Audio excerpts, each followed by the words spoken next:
everyone, welcome back to Orr Sawmills. Today we're going to be sawing some black walnut that the customer brought in black cherry, and then whatever else we can do. Probably going to saw these pretty quick, and we got a little time left to saw some more walnut or cherry. So the customer wants 1x8, or bigger, but we'll see what we can do. This one kind of small. I was thinking 1x6s, but we'll try to get 1x8, but I don't think we're gonna. So our customer is loose up, and I'll tell you what it looks like.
Just going to quickly show you the grain on these walnuts. This is a small log, so there's a lot of sapwood, but very pretty grain. The trouble with the small logs is you don't get a lot of that dark wood. I mean, there's only a little bit in the center.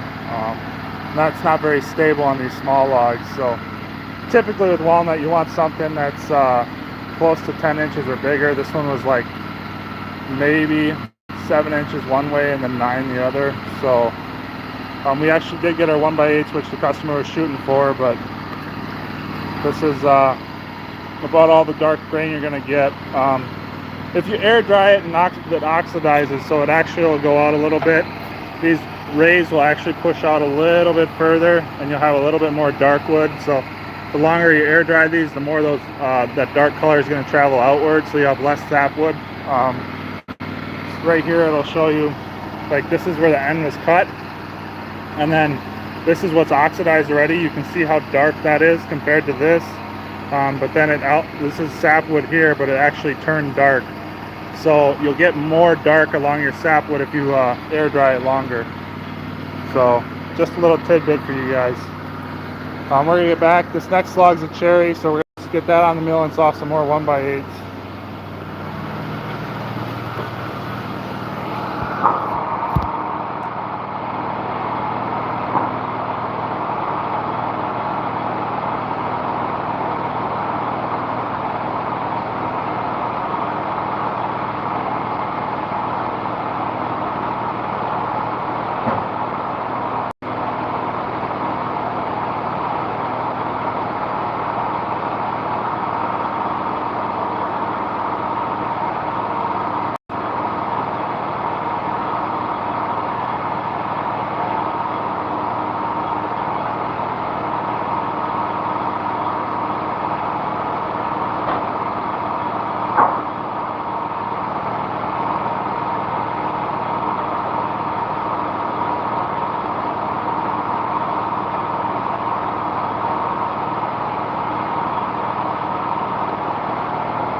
So I just want to show you guys something real quick on a cherry log.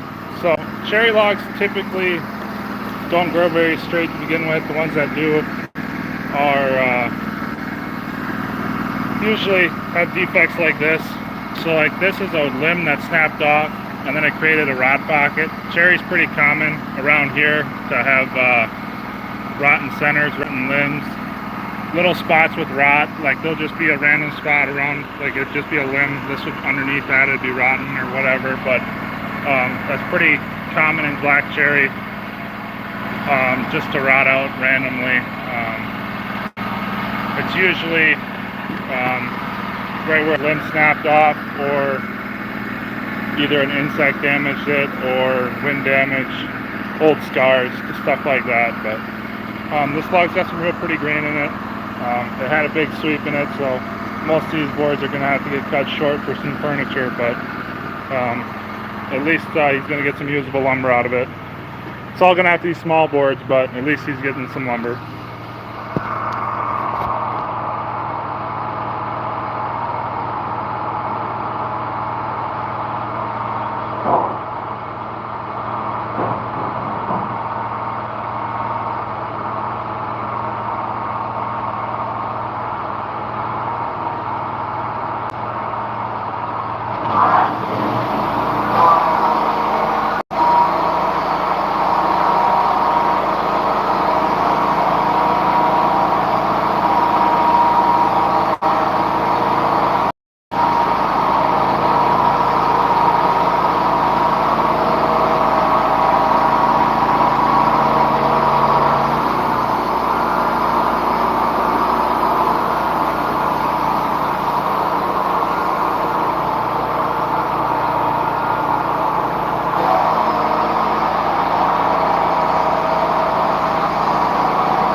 So I'm going to show you a prime example of black walnut oxidation. Right here on this board is 100% sapwood, and then the end here was exposed to the elements, so that the black actually travels through some of that sapwood and it makes it darker. I'm going to flip this over and show you. So like there's no center wood in this, and yet there is dark black walnut wood here. So the oxidation actually travels through sapwood and it makes it darker. You'll be able to get 1 or 2 inches out of each board that has a little bit of white on it, and you'll gain a little bit of dark just with that oxidation. So you want to air dry it for a little while and get that oxidation, because if you throw that in the kiln right away and dry it, you're gonna get it's just gonna be white still. It's not gonna have that black travel through it as fast. So just a little tidbit: if you have walnut, if it isn't 100% black already, I usually don't throw it in the kiln because it'll travel further. So just wanted to let you guys know that.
I'm just going to show you guys the grain here. We're a sawmill in central Wisconsin. I actually have a bigger mill coming this month, so this is going to be replaced in a month. So if you guys are actually looking for a Wood-Mizer LT35 in Wisconsin, this one's going to be for sale. I've only had it for a year, but we have a new mill coming, so we're going to keep going bigger and bigger. Here's that grain in the walnut. So a board like this, the white sapwood is going to be complete once it oxidizes. So this is going to be a completely black board once it oxidizes. It's going to be a beautiful grain and beautiful color. So we like walnut to be a little bit bigger. This log was only 10 inches on the top, 13 inches at the base. So you see how there's only about 7 inches of beautiful grain in this one. We got a limb defect, so a lot of these boards aren't very stable. I mean, it is walnut, but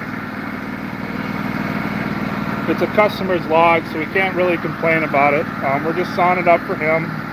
He's going to use it for furniture, whatever he wants to do in the future. He's looking up to do woodworking when he retires, so we're just getting him wood cut and ready for when he retires. So we're going to get back to finishing this log. It looks like we only yield about 55 to 60 board feet per log, which isn't that much, but it is walnut, so it is worth it. So come with me and we're going to finish these up.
So just like that, we're done with 3 logs. They're not very big logs, but it's probably worth it for the most part of the customer.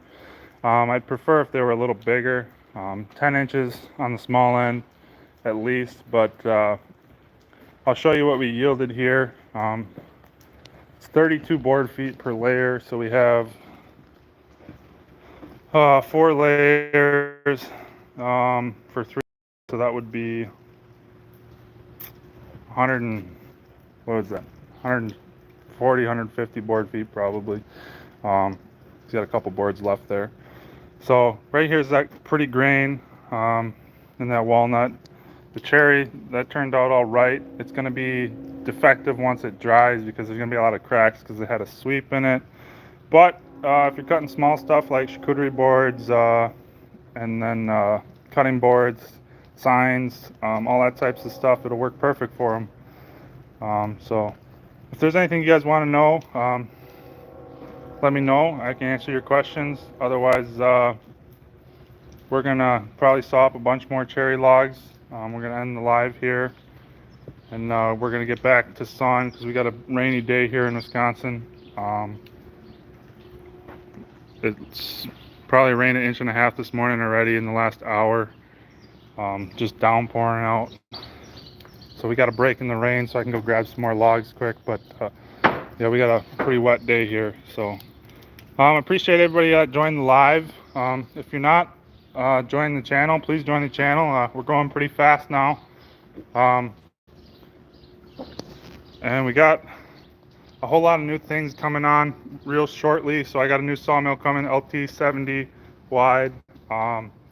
So we can amp up our production here because I get more logs in than I get out. So I'd like to at least, for people that bring logs to be sawn, I want to get them done. You know, if they drop them off, I want them done in a couple hours, get them out the door.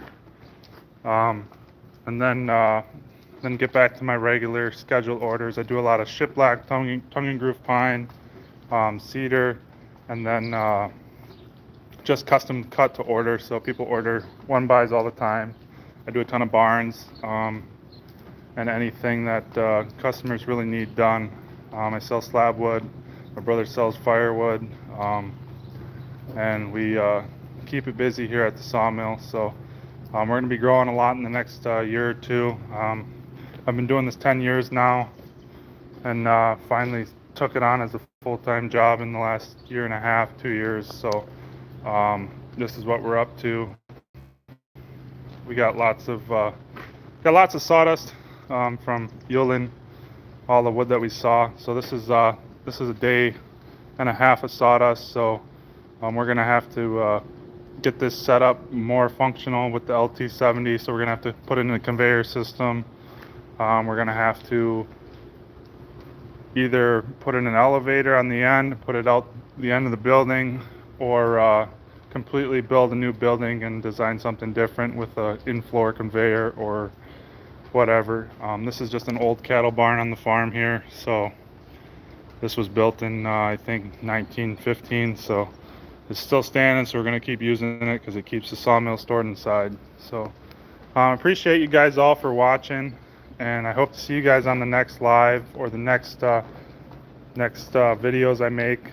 Just check them out. I got lots of videos. There's tons of shorts on YouTube and tons of videos that I've been doing so far. If there's something that you guys want to see, leave a comment. I'll make any video you want to see, except for I don't want to compare chainsaws because that's just a waste of time. So I run Husqvarnas, so I'm not going to run steel. So I appreciate you guys for watching, and we'll see you on the next one.